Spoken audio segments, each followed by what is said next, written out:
Hello, welcome back to History 321. I'm Dr. Ron Traylor, and this is video number 9. We are going to begin video number 9 by continuing what I didn't finish on video number 8, and that is a discussion of life and labor in antebellum Louisiana, most especially agriculture.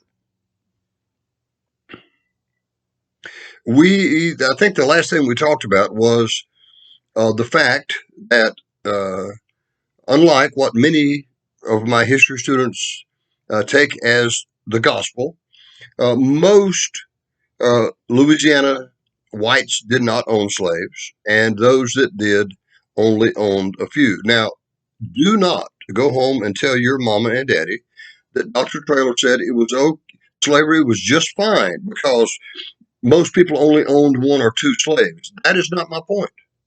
My point is this, that we've been misled by what we think is accurate history.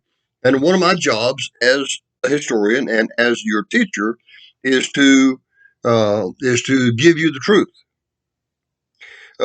Slavery is bad enough without inaccuracies slipping in. All right, so let's continue. In fact, let's talk about Frederick Law Olmsted. Now, let me spell that last name for you. Olmsted. Now, Frederick Law Olmsted was from New York. He was a journalist. He was a landscaped architect. One of the several things for which he is well remembered is the fact that he is the man who designed Central Park in New York City. For our purposes, Olmsted is valuable because he was an abolitionist and because he was a traveler who sailed from New York City to New Orleans and then took an expedition, if you want to call it that, took a trip across Louisiana and crossed over into Texas and kept a diary. And when he returned to New York, and based on the content, the observations of his diary, he wrote a book that is still available. It's called A Saddle Trip Through Texas. But and it is a saddle trip through Texas. But remember, he had to cross through Louisiana to get to Texas, and as a result, it's a very important source of information for us for antebellum Louisiana, because he talks about the slaves, he talks about slave owners, he talks about the cultures that he ran across in Louisiana. And even though Olmsted had a private personal agenda, he was an abolitionist, and so it won't surprise you if the things that he said supported the abolitionist point of view, but it was that was important. But for our purposes, what is equally important is observations on life in Louisiana. It is from Olmsted that we get a clarification, a confirmation about what daily life was like for slaves in Louisiana. For example, he commented on the slave housing that was typical for slaves at that time. And this was during the 1830s, 1840s. So this is squarely in the middle of the time period that we're discussing right now. He said that the typical slave cabin was little more than a shack. Now, some of you are saying, "Oh, now wait a minute. You know, my great grandpa was a slave owner, and he put his slaves in really, good."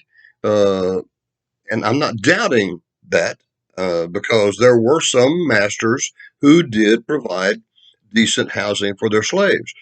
But remember that the purpose of owning slaves to begin with was to make a profit.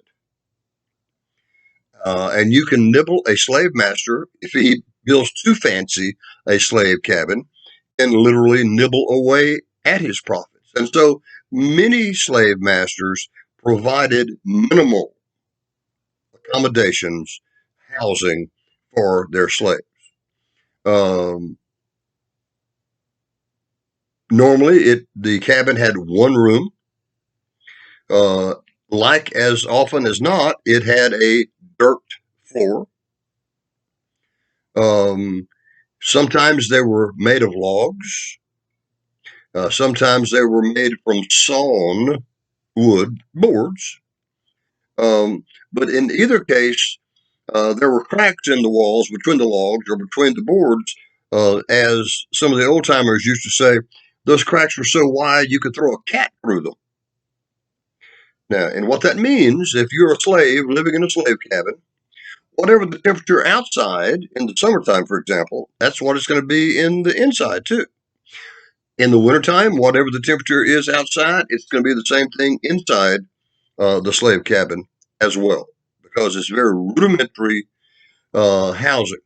The slave cabin was heated by an open fireplace. Very rare was the slave cabin that had a wood burning stove or a wood burning heater. It was the fireplace. You cooked on the fireplace. The fireplace provided heat for the cabin in the wintertime. It also made it stiflingly hot in the summertime. Uh, you can imagine Louisiana in the summertime, how hot that is. Now, light the fireplace and see how much hotter it gets. The fireplace was also a source of light. So, source of light, source of heat for the typical slave cabin. Olmsted also commented on the food that the slaves ate. As a matter of fact, he commented on the food that both slaves and whites ate. And it was amazingly similar. Remember, please, let's go back to previous lectures. There were many poor whites who lived in Louisiana. They were not slave owners. They probably worked hard to make a living every day of their lives, and they didn't have any extra. They were not wealthy. To be white doesn't automatically mean that you were wealthy. So, the food that applied to the slaves quite often applied to the poor whites as well. What Olmsted said was that it was an unvarying diet that was composed of cornbread every day, 3 meals a day. You ate cornbread. As good as the cornbread was, to make it a little more palatable, there was also molasses syrup. Additionally, on the table would be sweet potatoes, and on the table would be some type of pork. Now, we discussed in video 8 the fact that the whites took the good cuts of the hog and left the poor cuts of the hog for the slaves. Then the slaves used their creativity to create some really good food. So, cornbread, molasses, sweet potatoes, pork of some kind. That was the diet for most slaves and for most poor whites. Now, you know by now, because of what our discussion entailed in Lecture 8, that it was not impossible for a slave to get a little bit better food.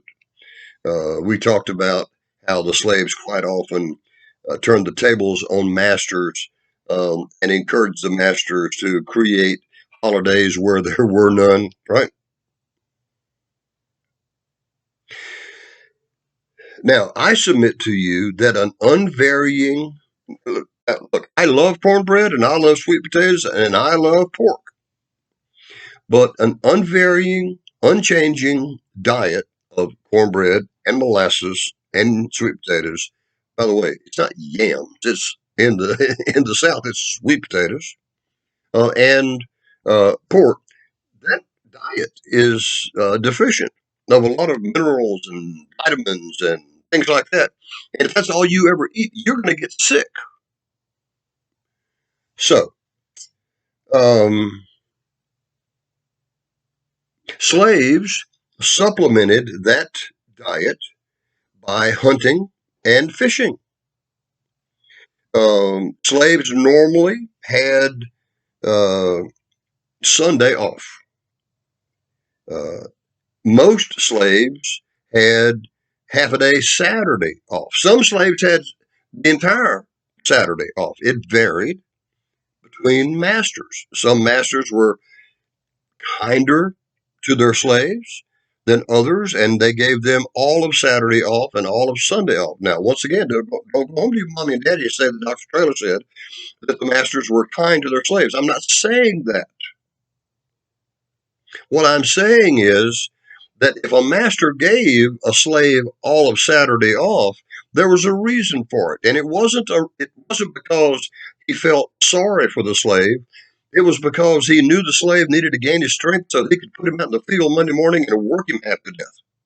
There was always an ulterior motive when it seemed that a master was being kind.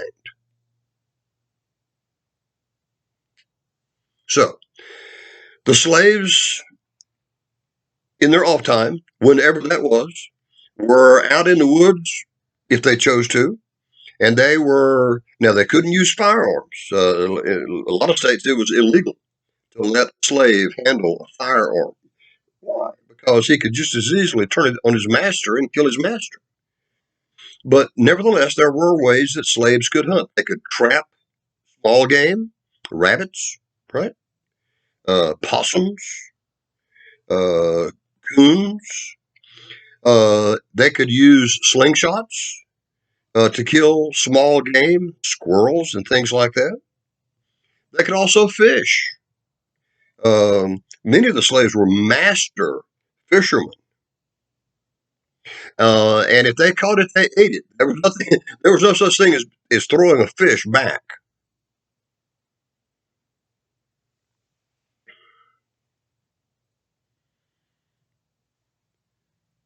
In addition, and this is something that many of my students are surprised to hear, many masters permitted their slaves to have little gardens.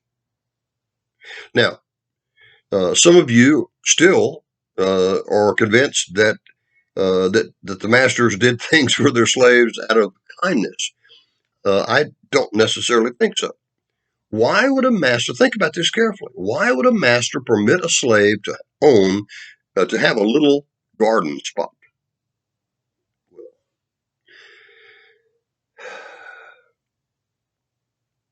The reason is very simple. Food that a slave raises for himself is food that a master does not have to buy. The cost of that food does not come out of his pocket.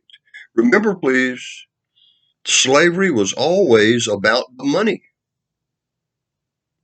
It was the rare master who really, truly, sincerely put the welfare of his slave high. Normally, and I can't put a value to it, 80, 85, 90, I don't know. But normally, when you hear of a master doing something that seems to be kind, you can almost guarantee that he's doing it to save himself some money. And here is a proof.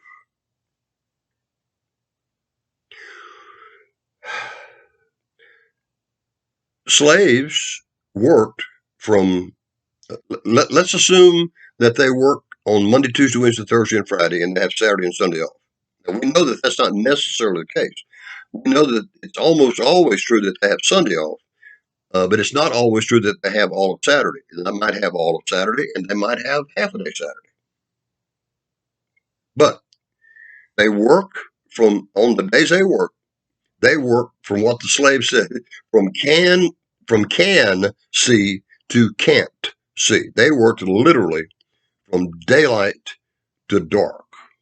And then they went back to their slave cabins, and then they ate supper, and then they did all of those things that they couldn't do during the day. Now, you have all heard the old saying that a man's work is from sun to sun, but a woman's work is never done. And I believe that that is true for all women, but I think that's especially true for slave women. Because when they left the fields at dark and walked home in the dark, they still had to cook supper for their families. They still had to do all of those things that are. Remember, this is a society that had gender work roles. There was men's work and there was women's work. Now we have come a long way since then, and we get all upset if you say, "Oh no, I can't do that. That's women's work," or "Oh, I can't do that. That's men's work."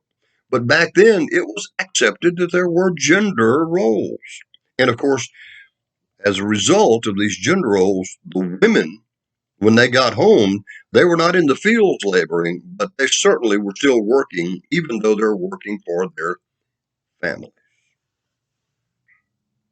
Now, let's say that this slave family is a family whose master has permitted them the use of a small patch of ground for a garden spot. When are they supposed to do that work? Well, sometimes they literally did it at night.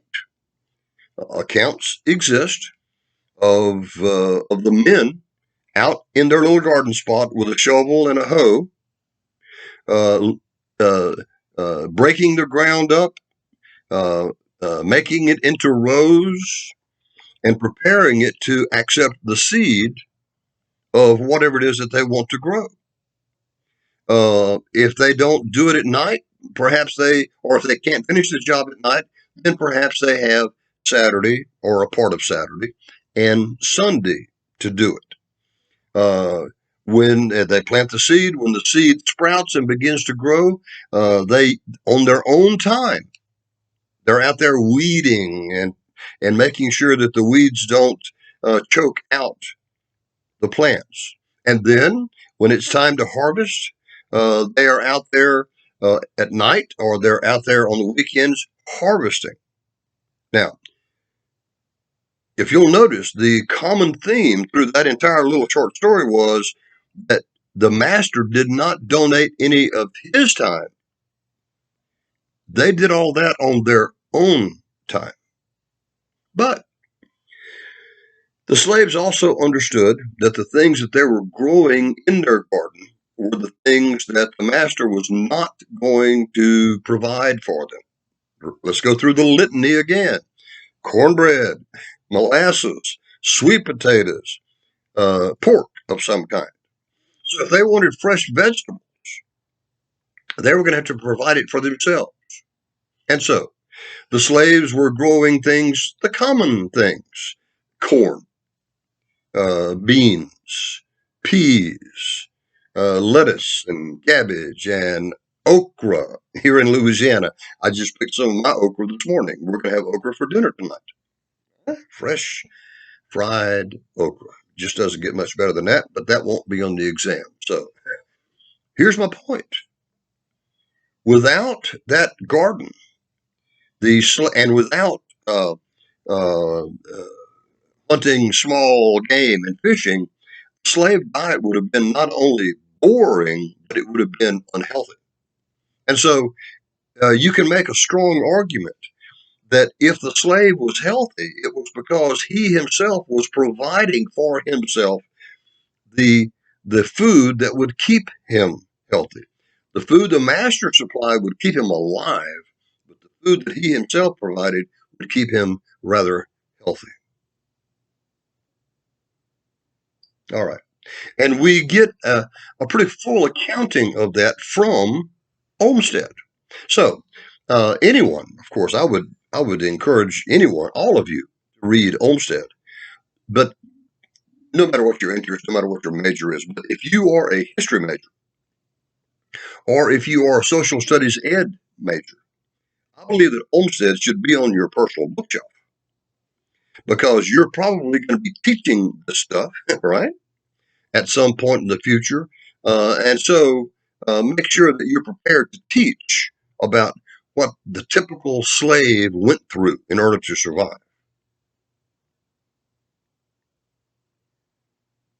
Now, there was very little industry in the South. Most of the industry that existed in the United States in the antebellum period existed in the northern states. That's where the mills were, right? Very little of that existed in the South. We were an agricultural economy. About the closest that the South ever came to having industry was in the sugarcane industry. I want you to think about this for just a moment. Now, some of you probably are not familiar with what it takes to transform sugarcane into sugar, but it is a rather complicated process, and you just don't do it. You got to do it just right. It is a scientific process. Now, sugar mills were scattered all over South Louisiana. Still are.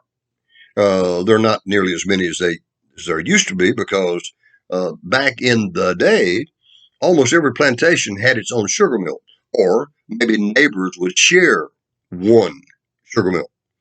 But what am I talking about when I refer to a sugar mill? I'm talking about the machinery and the process that it takes to transform sugarcane juice into granulated sugar.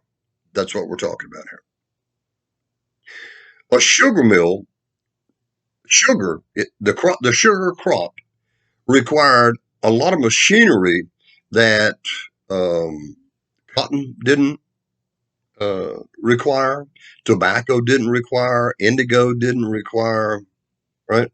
Rice didn't require. Sugar was a unique crop, and in order to transform it from juice to sugar required the use of some rather sophisticated machinery.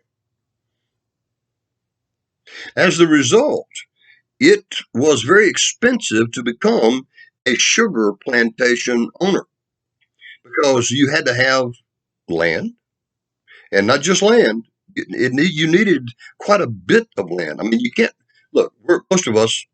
Most of you who are watching this video are from Louisiana, and many of you are from South Louisiana, and so you see the sugarcane growing in the fields near your home, and you see this all the time.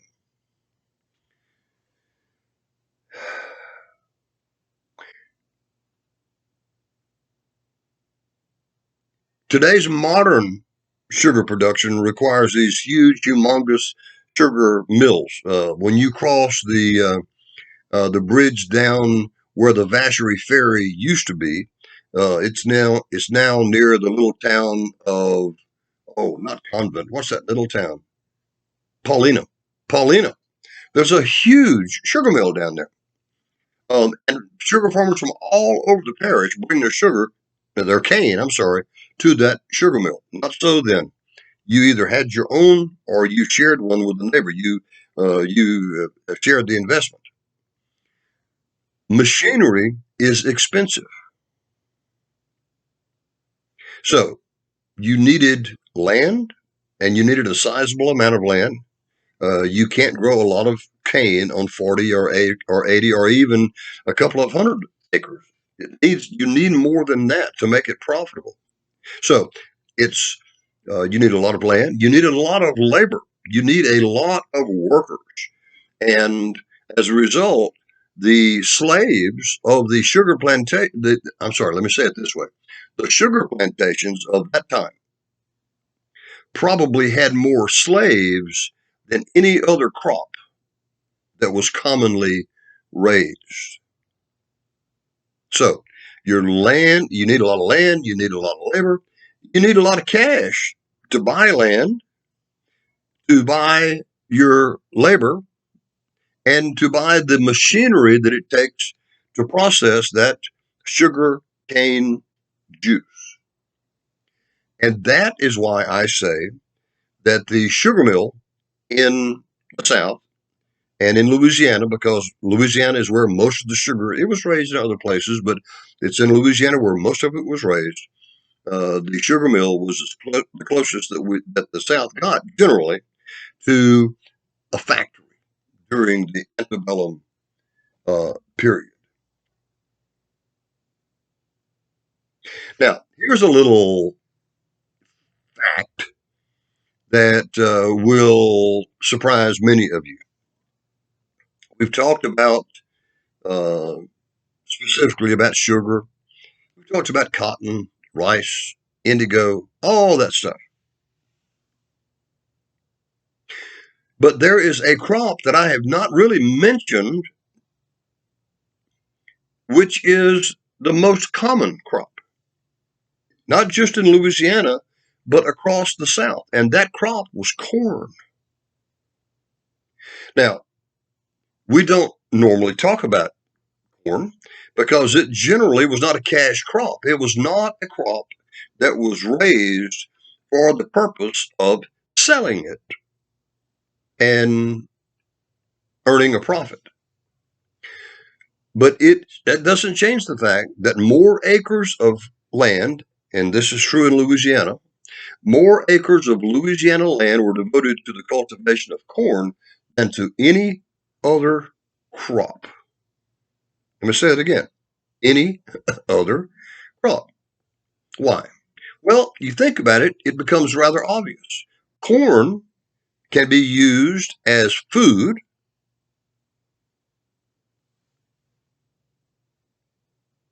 for people. Look, there are all kinds of inventive ways to prepare corn to eat. I mean, cornbread is just one of many ways you can fix corn. I mean, in the South, think about the Southern kitchen. You have the obvious thing of cornbread that's made from cornmeal, yes, but many of you, when you get up in the morning and your mama says, "What do you want for breakfast, sweetie?" And you say, "I want grits and eggs." Grits come from corn. There's a special way that you prepare corn to get grits. And the first cousin of grits is something called hominy. So, grits is a very uh, commonly, I'm sorry, corn is commonly used to make bread and to make grits and hominy. It can also be used to make casseroles. My wife makes a corn casserole. She makes a killer tomato and corn combination uh, dish that I will slap you away from the table if you try to get the last helping. So corn is valuable for people food, and of course I've left out probably dozens and dozens of recipes in which corn can be used. But there's another purpose for corn. Not only is it people food, but it's animal food as well. It's probably the most common animal food. We feed corn to horses and cows and hogs and other animals as well. So once you hear the story, it should be no surprise to you that cotton, corn, please forgive me, I'm tired too. Corn is the most common, more acreage is dedicated to corn cultivation than any other crop. Now, I've mentioned rice, indigo, tobacco, cotton. Those were all important crops, especially cotton. Ranching also was very important in antebellum Louisiana. When we think of ranching, what do we think of? We think of Texas, right? But the reality is that ranching was very much an important part of the Louisiana agricultural economy, and it still is, especially in southwestern Louisiana. The Some of the first cattle drives that ever took place in the history of the United States started in southwest Louisiana and were driven across the state of Louisiana, eastward, across the state of Louisiana, either ferried or swam. Is that the proper voice of the word swim? I don't know. Swam. They were swam across the Mississippi River to the city of New Orleans, where they were slaughtered and then distributed. The West Bank of New Orleans. Now there are a number of reasons why the West Bank of New Orleans grew over the decades, but one of those reasons is because so many cattle were coming in from western Louisiana, and they were losing them as they tried to swim the Mississippi River. Right? I mean, they would drown, and so these meat packing plants were opened up on the west bank of the river in places like Harvey and Algiers. West we go. So, ranching, you can include ranching with agriculture in antebellum Louisiana. Now, I mentioned New Orleans just a moment ago, so let's swap our attention over to New Orleans itself. It was the major commercial center for the state of Louisiana, absolutely, and it was one of the major commercial centers for the entire nation. The port of New Orleans by this time was competing with New York City to become the largest port in the entire nation. Even though New Orleans was almost 100 miles from the mouth of the Mississippi River, it was also a ocean port, wasn't it? Sure. Americans came down the Mississippi from the Missouri River and the Ohio River, which both flow into the Mississippi. At first they came down here on rafts and keel boats, very primitive transportation, and they brought all of their crops, all of that, especially wheat and corn and things like that, that they could put in a bushel basket and protect it, plus animals down the Mississippi to New Orleans. Transferred those goods, those animals, that food to an ocean-going vessel, and then off to the rest of the world it went. It shouldn't be a surprise to us that the port of New Orleans was such an extraordinarily important place to the economy of the entire United States, not just Louisiana, although it was important.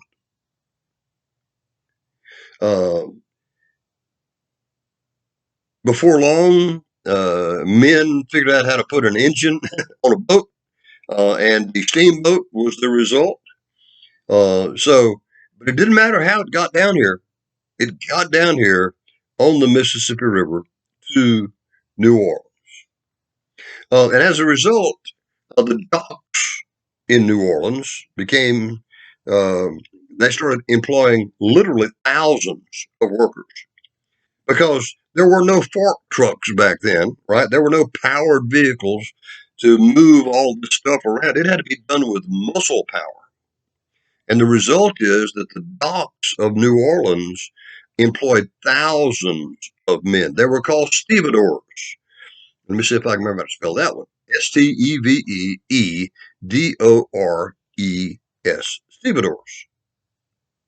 Merchants grew wealthy by handling that trade that was coming down the river to New Orleans. But New Orleans was not only important for the trade that was coming down the river from the interior of the United States, it was also important for the trade that was coming up the river from other places all over the world. So it was both an import and an export.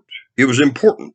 It was an important import and export city. Now, what I've been describing is generally a north-south, right, and then south to the north route. But there were also land routes, east-west, that wound up in Louisiana, and we've already um, uh, mentioned one of them, and that was the cattle drive that moved from the west to the east. Sadly, but it's something that we must deal with. Sadly, the city of New Orleans was the largest market in the entire Deep South. Okay, if not the entire South.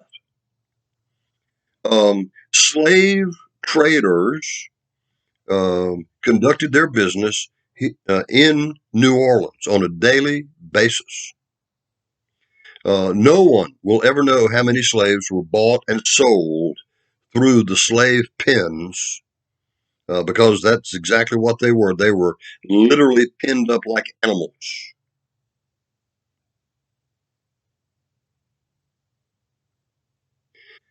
Now, with the exception of the overland trade, most of the trade that occurs in the state of Louisiana in the antebellum period was done on the water. Okay, there were very few roads. Uh, the streets of New Orleans pretty much ended at the edge of New Orleans. The streets of Baton Rouge and Opelousas and Monroe and Natchitoches pretty much ended at the edge of town. It went from a street to the woods. It made that transition pretty abruptly. And even the roads and there were a few, okay, I don't want too dismal a picture. There were several roads that continued on into the woods, but the reality is that there were very little more than hog trails. Really, really primitive. Not improved at all. Very little more than just a path through the woods. There were very few bridges that went across Louisiana stream. It was the rivers and the streams and the lakes that served as Louisiana's roads for a long, long time.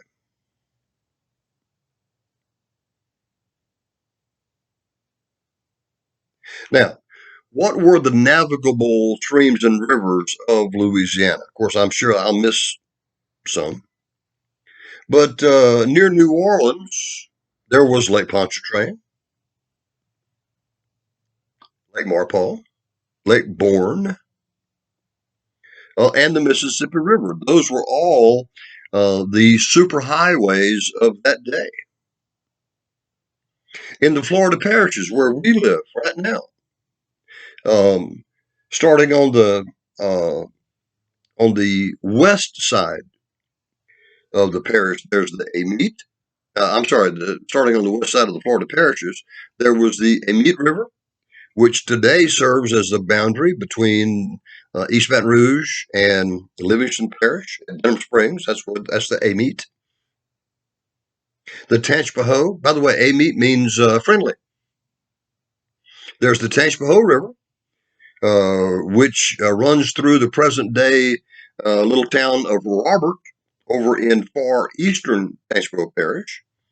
And of course, Tangipahoa means hanging hair or flowing hair, which is Spanish moss.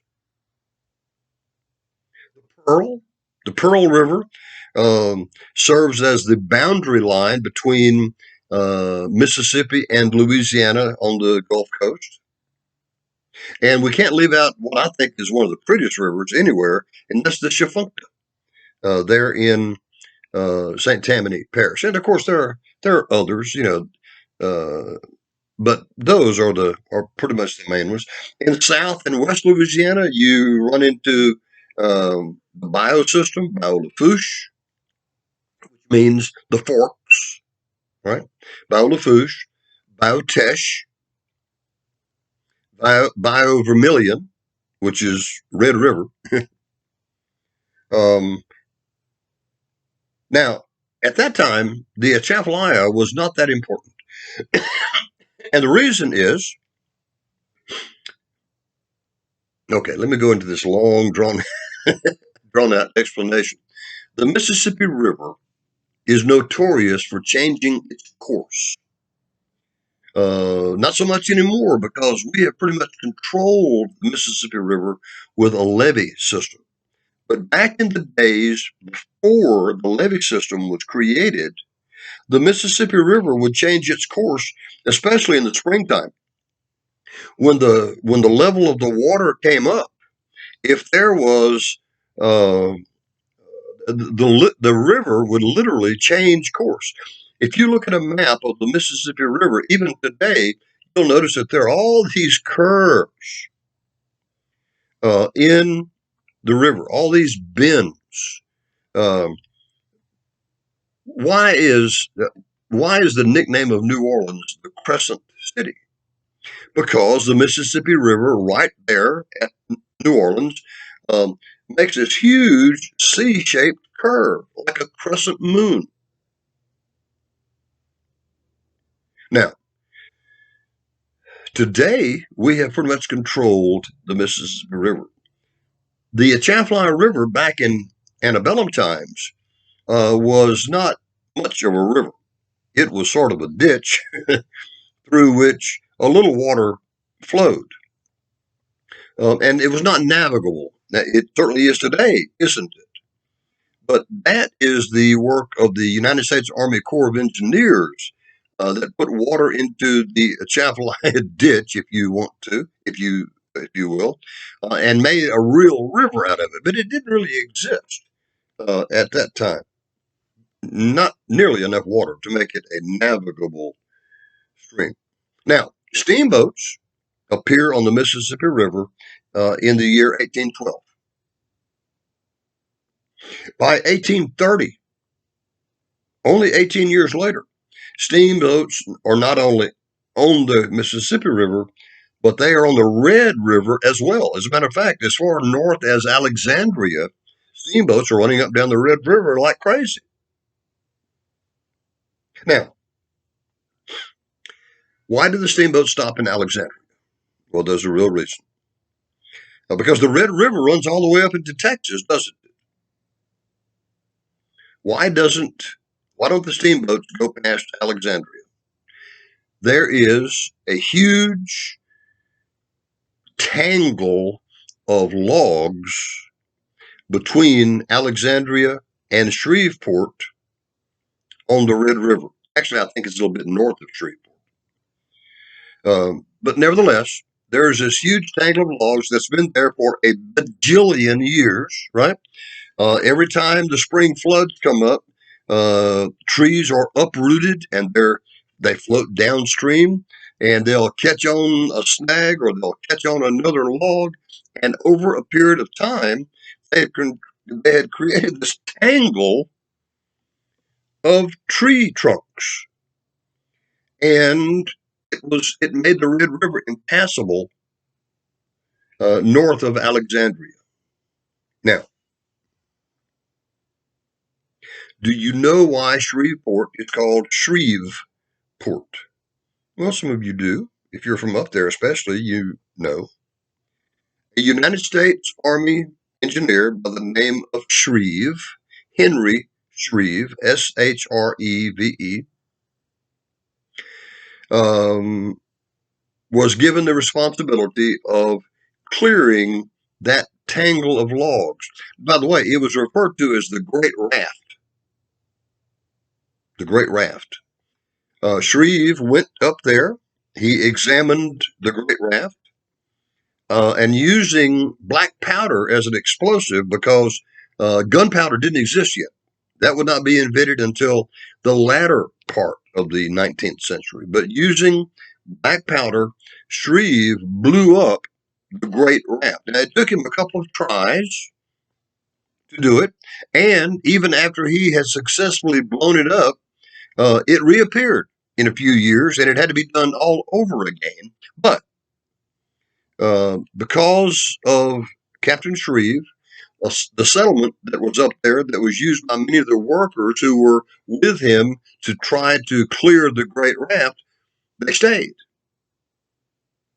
And the place became known as Shreveport. Okay. Railroad construction appears in Louisiana in the 1830s 1830s. And railroads will play a huge role in the economic development of Louisiana. Now, I want you to think about this for just a moment.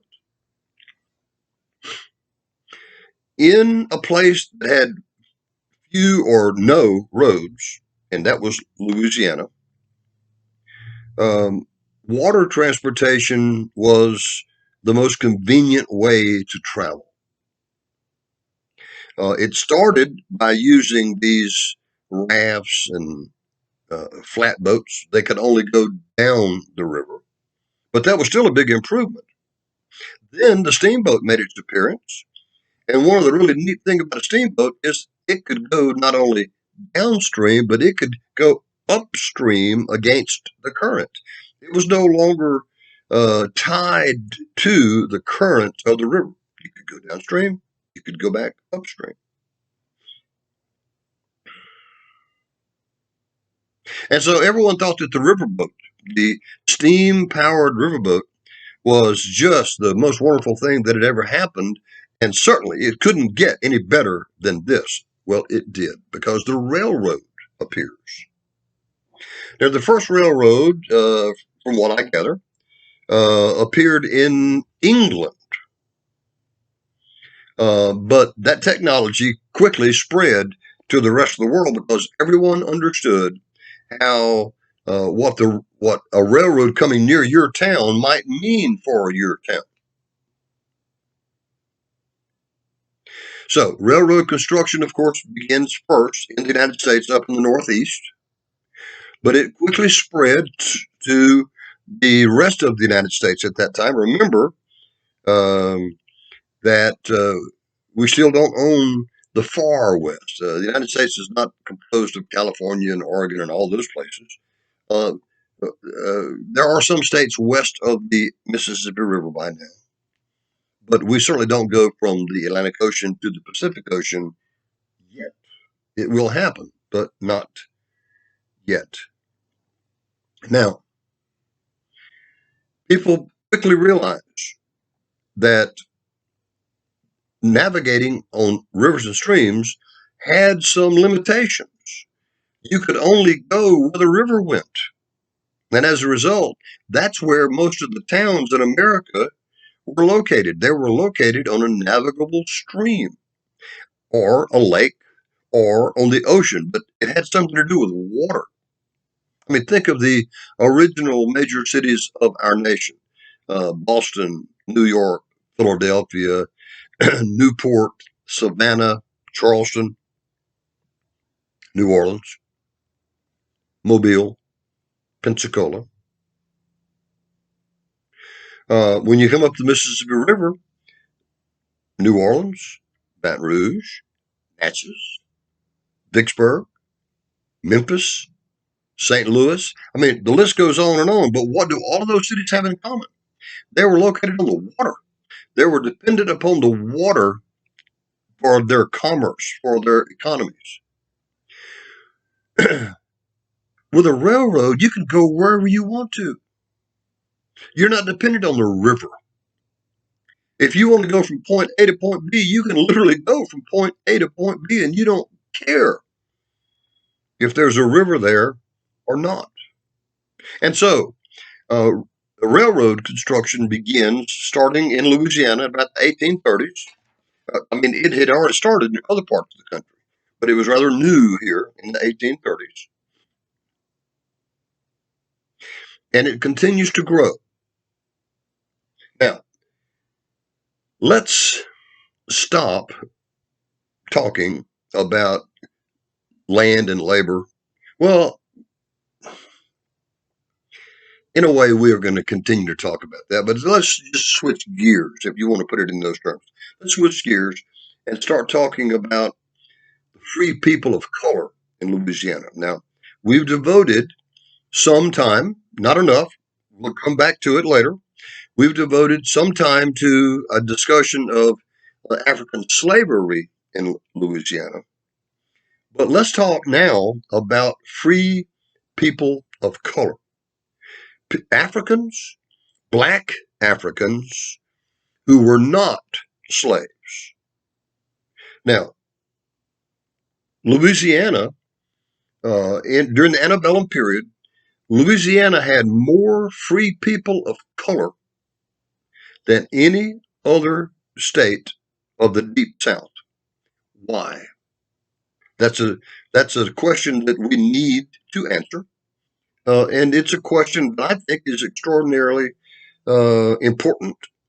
Um, Now, how did Africans become free in Louisiana? The first Africans came to Louisiana as slaves.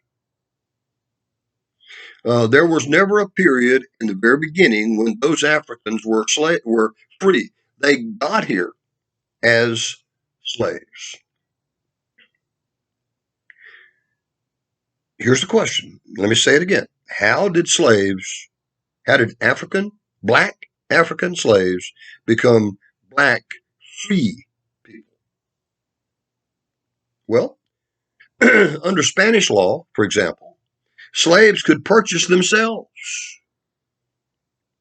with or without the permission of their owner. Now, how's that possible? Well, the slave would go to his master at some point and he would strike up a conversation, and this is the way the conversation went. Now, generally, this is master. I would like to be free. What would it cost me to buy myself from you? And the master would come up with a number. Well, in order for you to buy yourself, which sounds that term sort of sounds weird, doesn't it? Buying yourself. But that's exactly what's happening. In order to buy yourself, I'm going to charge you $750. Um, and that's what it would take to replace you, right? Plus the value of your labor for a number of years in the future that I'm losing by selling you to yourself. So you've settled on a term, right? Okay. Now the slave goes back to work. He's still a slave, and probably very little is said about it as the years pass. Remember when we had this discussion of the slave gardens? We said that those slave gardens provided nourishing, healthy food to make up for the lack of nutritional imbalance in the diet of the slave. But those slave gardens and that's a really important thing, but they were important for more than that. Quite often, the master himself. Now, the slave is eating the food but what if they raise too much food? What if they raise an excess? What if they raise, I'm growing okra in my backyard. What if the slave is growing okra too, and it gets to the point where he's growing more okra than he can eat? Rather than throwing it away, what does he do? He sells it to his neighbors, or he sells it back to the master. Now, where did the slaves get the money to buy the okra? That's an interesting question too. Well, quite often at Christmas time, masters would give the children a penny, a nickel, a dime. Sometimes when the adult slave uh, worked um, even more hours than the master expected them to work, they would give them a little bonus. It never was much, but the many of the slaves, of course, they spent that money on buying Christmas gifts for their babies and things that a normal parent would do. But many of the slaves also very religiously literally saved every penny that they could get. And so they gradually accumulated funds. Now, it might take 30 years, but all of a sudden, uh, and I got off the subject. The slave would be selling the excess produce to his master, or the master would permit him to go into town on weekends and sell his produce at the French market in New Orleans, for example. So there were there were sources of cash for the slave. Now, not a lot of cash, and it took years for them to come up with the selling price. But one day, the slave shows up at the master's door and says, "Master, years ago you said that it would take me $750 to buy myself. Here's the $750, Master. Can we do the paperwork that will officially free me?" Now you can see that there is an opportunity here for the master to deal dirty with the slave. Sure, absolutely. But generally, the master would recognize the legitimacy of the claim by the slave, and he would say, "Oh yeah, I remember that."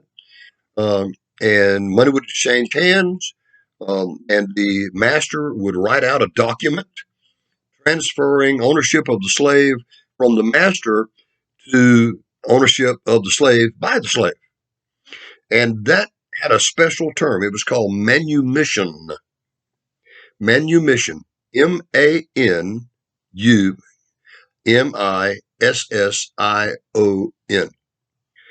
Manumission very simply means the freeing of a slave. But this was a special manumission, wasn't it?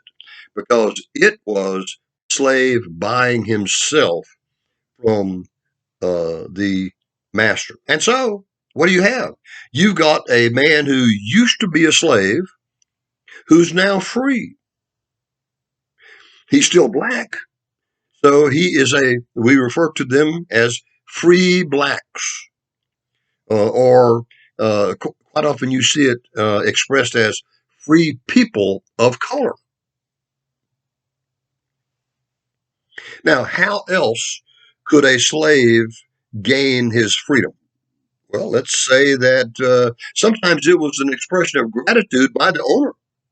Let's say that the child of the owner was out playing on the riverbank, and he fell into the river, and he couldn't swim, and he was drowning.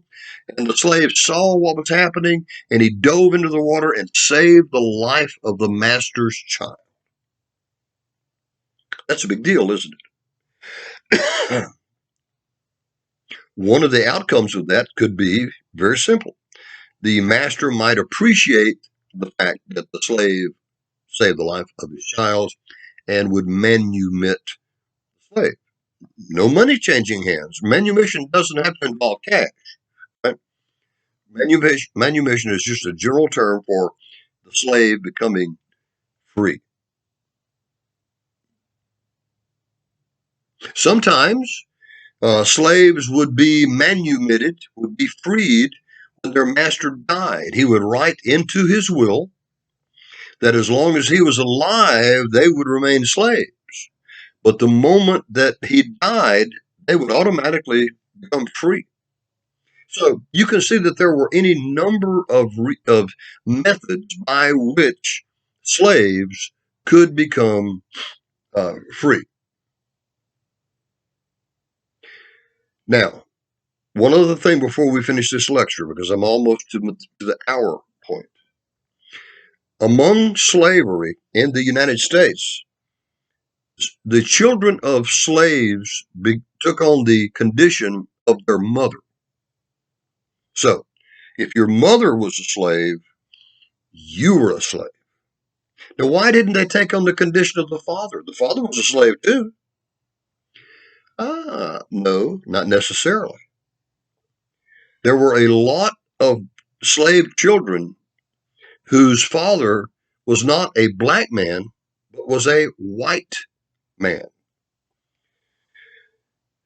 We will never know how many children resulted from the legal rape. That's an accurate word. The legal rape of slave girls and women. Now, let's assume that a white man raped a black woman and the result was a baby. If the baby took on the condition of the father and the father was a white man, what would that mean? That the baby was going to be born free. Oh, we can't have that. We'd give up because rape was so common that a lot of these children would be automatically free at birth. And so the rules were that the slave child took on the condition of mother. The mother was a slave. And so the children became slaves as well. Okay, that's a good place to stop. We'll pick this up. This was lecture 9, and we will pick up a further discussion of free people of color in lecture 10. And until then, I'll see you soon.